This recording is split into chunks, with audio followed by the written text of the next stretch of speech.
Friends, நம்ம வந்து வயலுக்கு வந்திருக்கிறோம். வயலில் என்ன வேலை நடக்குது அப்படின்னு பார்த்தீங்கன்னா, மணி மேலே வந்திருக்காங்க, உரம் போட்டுட்ருக்காங்க. கத்திரிக்கண்ணுக்கு எங்கள் வீட்டுக்காரங்க தண்ணி விட்டுட்ருக்காங்க. அதாவது வாய்க்கா வஞ்சி பிடிச்சி தண்ணி விட்டுட்ருக்காங்க. கூட போய் நம்மளும் வஞ்சி போட போகிறோம்.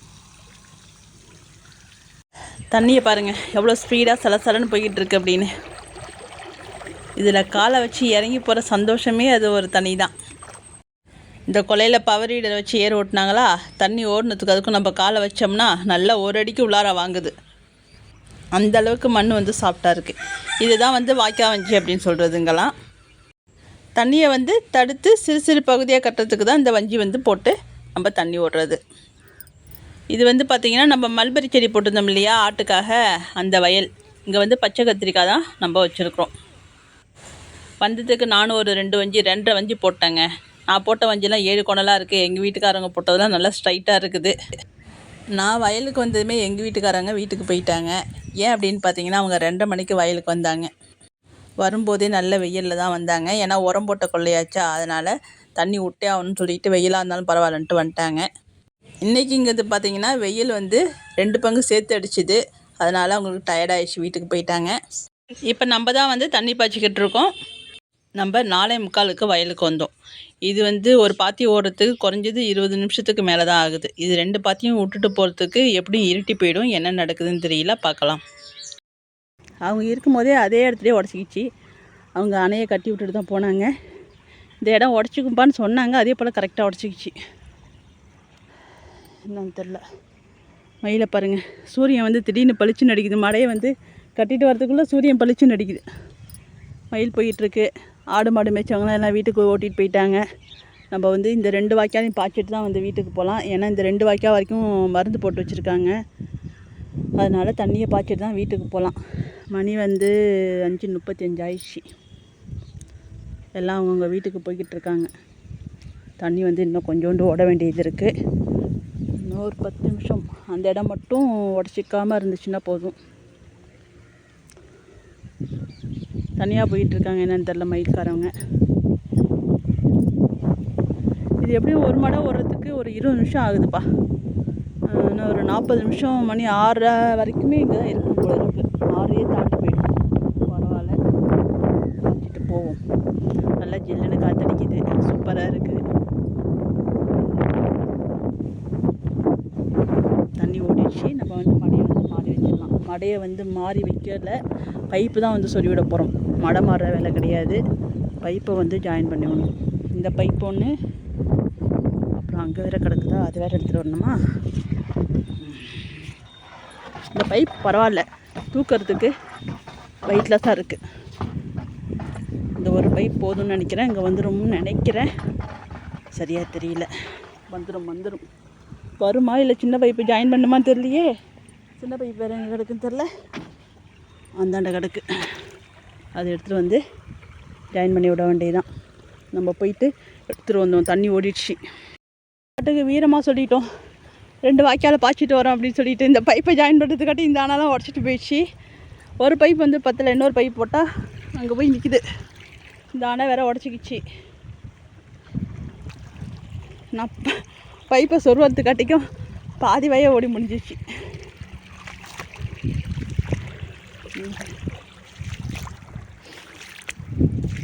அந்த அணையை கட்டுறதா இல்லை அதுக்கு தண்ணி ஏறாதுன்னு நினைக்கிறேன்.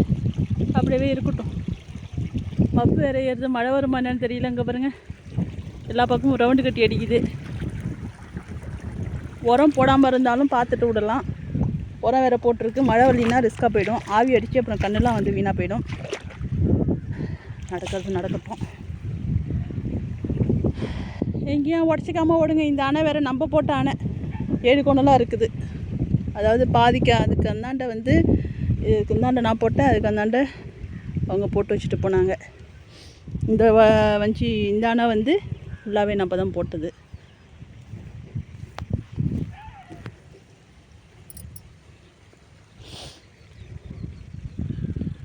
மானம் கருன்னு வருது. பறவையை பாருங்கள், ஜோடியாக போயிட்டுருக்காங்க, என்ஜாய் பண்ணுறாங்க. நீ ஓடுறதுக்காட்டிக்க அங்கே இருக்கிற மம்டியை 2த்தையும் இங்கே எடுத்து வந்துடும். அதுக்கு தண்ணி கொஞ்சம் அதிகமாகவே ஓடிடுச்சு. அதுக்கு வந்து தண்ணி கொஞ்சம் அதிகமாகவே போயிடுச்சு. பரவாயில்ல, உரம் போட்டிருக்கோம்ல, கொஞ்சம் கூட தான் விடணும். அப்படி எடுத்துக்கொண்டாண்ட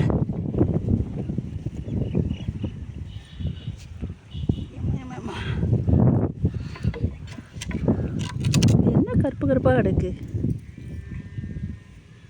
ஓஹோ, அது பேர் என்ன? ஆட்டுக்கு தீவனம் போட்டிருந்தோமே, அந்த குச்சியை வந்து எரிய விட்ருக்காங்க. இது பேர் மல்பெரி குச்சியை. அதுதான் கருப்பு கருப்பாக இருக்குது. வந்து பார்த்திங்கன்னா பள்ளமாக இருக்கிற இடம் குடு குடு குடுன்னு ஓடிக்கிட்டே இருக்கும். அதுக்கு வந்து இது போல் குட்டியாக ஒரு அணை போட்டோம்னா தண்ணி வந்து எல்லா பக்கமும் சமமாக பாயும். அப்படி தான் பாய்ச்சோம் நாங்கள். இப்போ பாருங்கள், எல்லா பக்கமும் தண்ணி ஏறுது. இந்த அணையை கட்டலினா இது பாட்டுக்கு புந்தடிச்சு கிடுக்கிடுன்னு நம்ம கான் எடுத்தோம் இல்லையா, அது வரைக்கும் ஓட மாதிரி அது பாட்டுக்கு ஓடிட்டு போய் லாஸ்ட்டில் போய் நிற்கும். இது போல் ஒரு அணை சின்னதாக போட்டுட்டோம்னா அது எல்லா பக்கமும் சமமாக போய் பாயும். மழை பெஞ்சுதுன்னு வச்சுக்கோங்க, இந்த சேத்துல தக்க பக்கன்னு போகிறதுக்காட்டி ஒரு வழியாக ஆகிடுவோம், நனைஞ்சு போயிடுவோம்.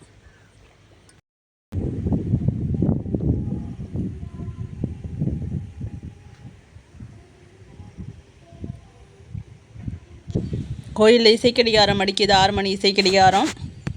கொஞ்சம் இருட்டவும் ஆரம்பிச்சிச்சு, ஏன்னா மப்பு போட்டதுனால இருட்டாக இருக்குது. இல்லைன்னா ஒரு 6:45 7 மணி வரைக்குமே வெளிச்சம் இருக்கும். வயக்காட்டில் பார்த்திங்கன்னா ஒரு ஈ காக்கா கூட இல்லை, எல்லாருமே வீட்டுக்கு போயிட்டாங்க. ஆடு மாடு எல்லாம் போயிடுச்சு. அந்த பைப்பை எடுத்துகிட்டு வந்து நம்ம கிட்டக்க வச்சுக்குவோம். அந்த மடை வந்து ஓடி முடிஞ்சிச்சு. இப்போ லாஸ்ட் மடைக்கு நம்ம பைப்பை வந்து ஜாயின் பண்ணி விட்ருக்கோம். இது ஓடி முடிஞ்சிச்சுன்னா நம்ம பொறுமையாக வீடு போய் சேர வேண்டியதுதான்.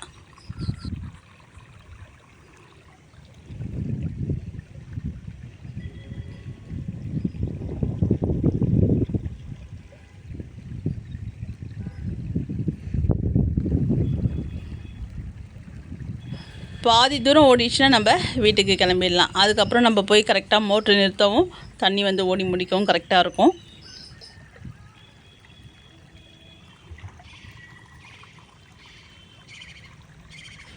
எல்லாம் கத்த ஆரம்பிச்சிச்சு. மப்பு போட்டதுக்கு அதுக்கும் அந்த மயில் எல்லாம் அடையிற நேரமாச்சா, காக்கா எல்லாம் சேர்ந்துட்டு கத்துது. இப்போ வந்து பார்த்திங்கன்னா எல்லோரும் வயலுமே சும்மா தான் கிடக்கும். அதனால் வயலில் வந்து யாரும் இருக்க மாட்டாங்க. இதுவே கடலை போடுற சீசனாக இருந்துச்சுன்னா கண்டிப்பாக யாராவது ஒருத்தவங்க பக்கத்தில் வந்து வயலில் வந்து வேலை செஞ்சுக்கிட்டு இருப்பாங்க. இப்போலாம் வந்து பார்த்திங்கன்னா யாராச்சும் ஆடு மாடு மேய்க்கிறதுக்கு வயலுக்கு வந்தால் தான், பகல் நேரத்துலேயே வந்து ஆடு மாடு மேய்க்கிறதுக்காக வந்தால் தான். அது இருட்டி போச்சா, ஆடு மாடு மேய்ச்சவங்களும் வீட்டுக்கு ஓட்டிகிட்டு போயிட்டாங்க. எருமை மாடு சவுண்டு விடுது. வயலில் பாருங்கள் 3 மம்டி இருக்குது. அதாவது வயலில் வேலை செஞ்சதுன்னு பார்த்தீங்கன்னா ஒருத்தவங்க தான். நான் வந்து ஒரு 1 மணி நேரம் போல் வேலை செஞ்சேன்.